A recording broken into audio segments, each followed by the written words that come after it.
ang Pangulo ng Republika ng Pilipinas, Benigno Noynoy Aquino III.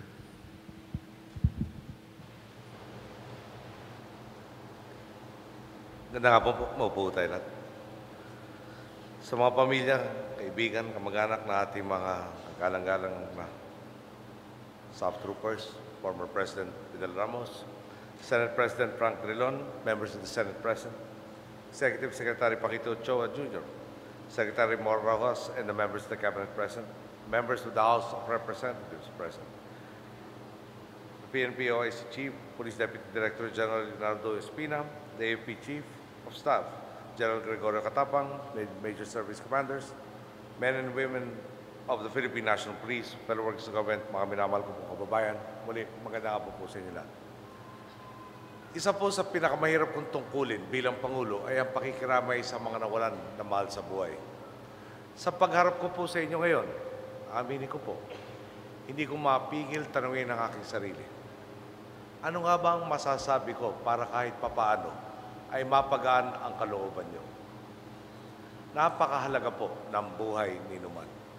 Bagamat alam nating lahat tayo ay mawawala sa mundo, laging nariyan ang tanong na kailangan bang may mamatay o namatay sa pagkakataong ito?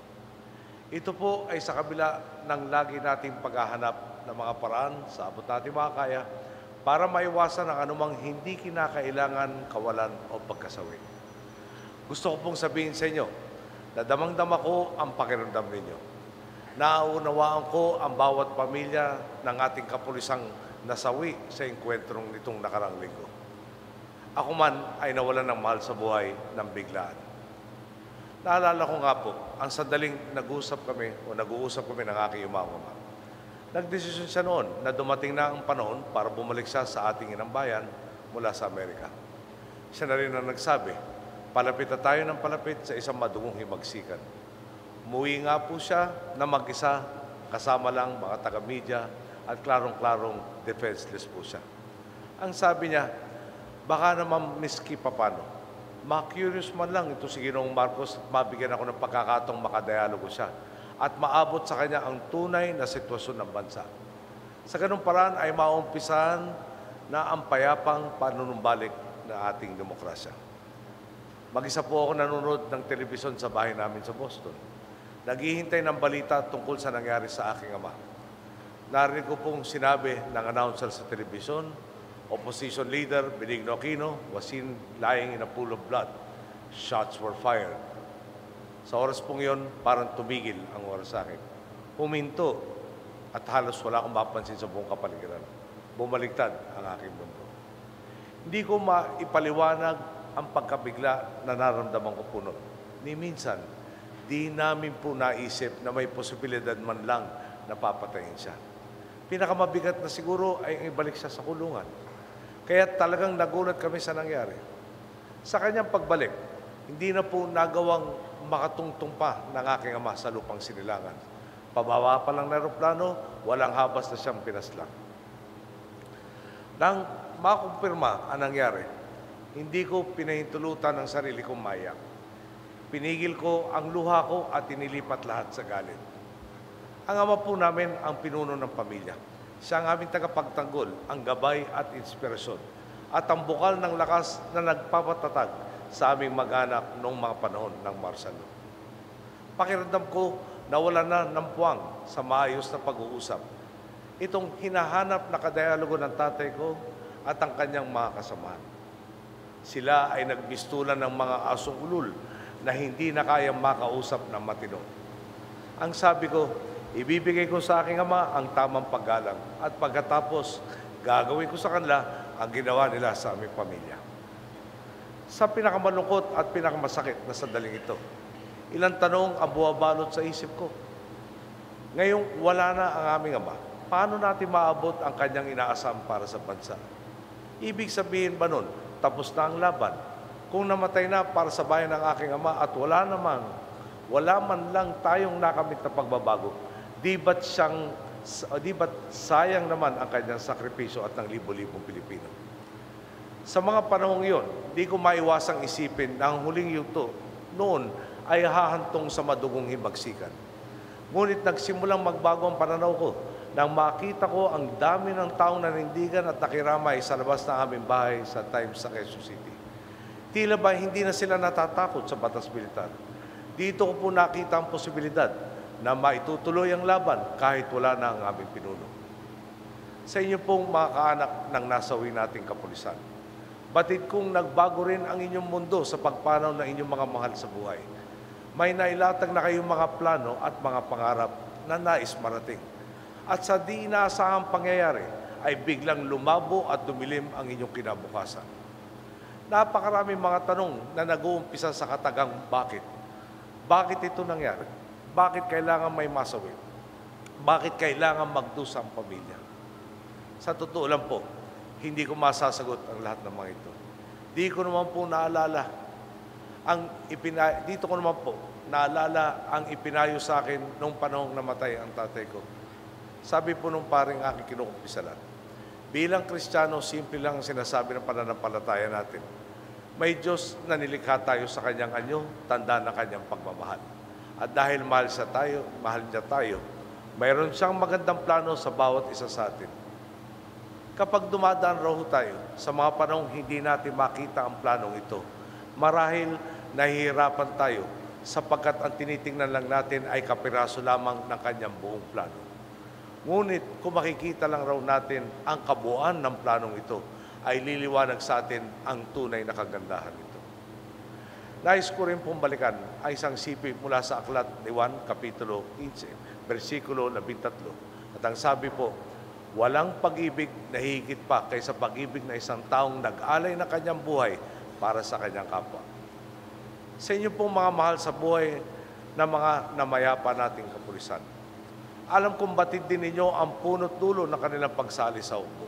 Silang 44 na pulis sa murang edad na 26 hanggang 39 na taong gulang ay tinulak ang kanilang mga sarili at sinagad ang kanilang kakayahan para maiambag ang kanilang pinakamalaking maiaambag.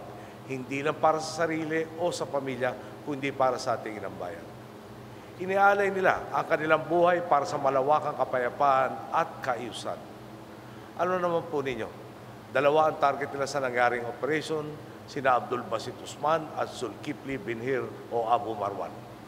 Nabanggit na rin po natin kung gaano sila kalaking mga terorista. Pumapatay sila ng walang pakundangan at nagpapakadalubhasa kung paano higit na makakapaghasik ng terorismo. Suspect nga po si Marwan sa pambobomba sa Bali, Indonesia. Doon, dalawang magkasunod na pagsabog na nangyari. Matapos ang unang pagsabog, hinintay nilang dumating ang mga sumaklolo at saka pinasabog ang pangalawang bomba. 202 katao ang nasawi dito. Sa nangyaring operasyon ito ng SAF, di umano'y napatay ang pangunahing target na si Marwan. Umasa naman po kayo na ang pangalawang target na hindi natin nahuli noon ay makukuha din natin. At kilalanin naman po ako. Kapag nagbitaw ako ng salita, tinutupad natin. Number 1 po sa listahan ng dapat nating gawin ay ang pagdakip kay Basit Usman. Inutos na natin sa kinuukulan ang pagpaplano ng mas mahusay na operasyong hulihin ang taong ito. Kumikilos na po ang inyong gobyerno. Hindi lamang sa mga oras ito, kundi bago pa man ako umarap sa inyo upang isikatuparan ito. Patutunayan po natin ang pag-iral ng batas sa buong Pilipinas. Tinitiyak ko po sa inyo, mauhuli natin si Usman. Alalahanin po natin na may binupat tayong Board of Inquiry na ang trabaho ay alamin ang totoong nangyari at kung sino ang gumawa nito. Ang gusto natin, hindi na maulit ang pangyayaring tulad ito. Bilang Pangulo, gustuin ko man pong magalit, ay hindi ako pwede magpadala sa emosyon. Hindi ko pwedeng idaan ito sa bara-barang pagdedesisyon. Dahil kapag pinahiril ko ang galit, baka imbis na ma-resolve ay lalo ko pang palalain ang problema. Sisikapin po natin makamit ang katarungan para sa lahat ng pinaslang at kanilang mga naiwang mahal sa buhay. Makakaasa rin po kayo. Pipilitin natin bawasan ang agam-agam sa inyong kinabukasan. Tutugunan po natin ang inyong mga pangangailangan ng sumusunod sa lahat ng batas at patakaran. Gagawin po natin ang lahat sa abot natin makakaya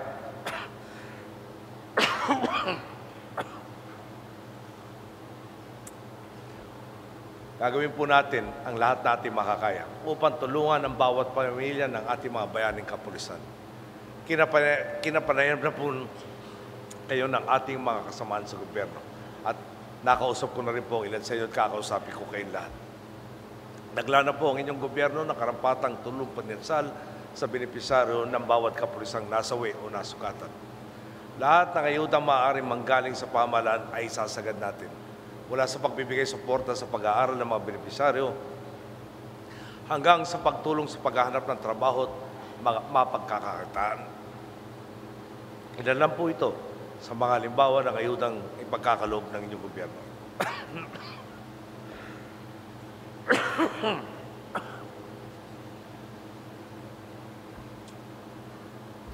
Gaya nga po ng nabanggit ko noong Miyerkules na gabi, diretso na rin akong nakikiusap sa pribadong sektor at sa ating mamamayan. Sabayan po ninyo ang gobyerno upang masigurong maipapakita natin ang pagkilala sa kabayanihang ipinamalas ng mga nasawing kasapi ng PNP Special Action Force. Malinaw po, bayani ang asawa, kapatid o anak ninyong dinadakila natin sa araw na ito. Malaki po ang utang ng loob ng sambayanan sa kanila. Binuwis nila ang kanilang buhay para mabigyan ng kaayusan at katahimikan ang buhay na mas nakakarami. Iyan po ang dahilan kung bakit naka-half-mast ang ating watawat sa lahat ng kampo ng ating mga pulis at militar at sa lahat ng tanggapan ng ating gobyerno. Ngayong inuwi na natin ang kanilang mga labi, ay dinadantayan din ng bantila ang bawat isa sa kanila. Sagisag ito ng pagtanaw ng Estado sa kanilang ipinamalas na tapang, dedikasyon at kabayanihan. Sagisag ito ng pagluluksa, hindi lang ng kanilang mga pamilya at kaibigan, kundi ng buong bansa. Sagisag ito na nabuhay at namatay sila, hindi para sa sarili, kundi para sa bayan.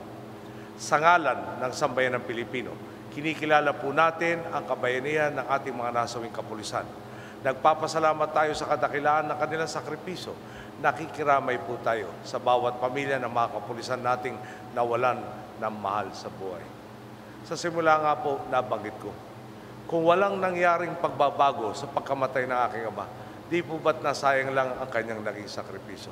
Kaya naman, hindi natin pababayaan na mauwi sa wala ang pag-aalay ng buhay ng ating mga bayaning pulis. Kung ang kanilang pagkasawi ay maging sanhin ng pagkakamit natin ng kapayapaang ating inaasam, dito po masasabi nating hindi na baliwala ang kanilang naging sakripisyo. Ang tunay at pangmatagalang pagbabagong ito ang magiging pamana nila sa sambayanang Pilipino. Magandang tanghali po. Maraming salamat po sa inyo.